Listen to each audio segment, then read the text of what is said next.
siwezi kukuacheni mama zangu kwa namna tulivyotoka.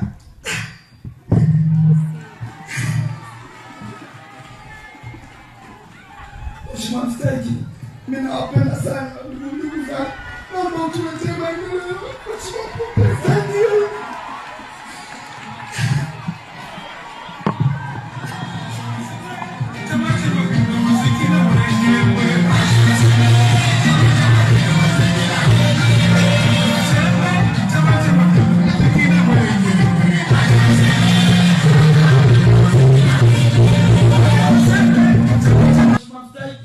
Nikuombe tena na ili nikuombe sana pamoja na Mheshimiwa Mbunge.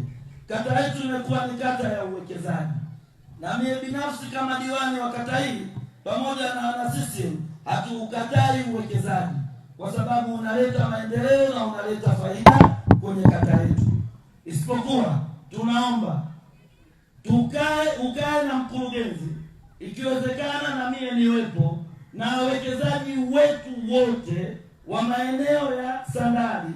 Kwanza tukubaliane njia za ndani yale magari makubwa yasipite, njia yao hiyo, njia hii na hii njia ya nyuma, hii njia ya Ukutalimo Road na njia nyingine za huku nyuma. Tunaomba magari yale makubwa yasipite, kwa sababu yanakwenda kusumbua wananchi wetu, lakini yanakwenda kuharibu uwekezaji.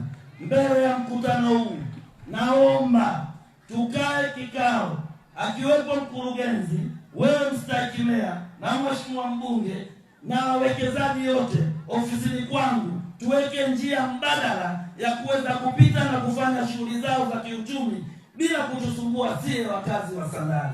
Naomba sana hilo jambo mlichukue na mlifanyie kazi.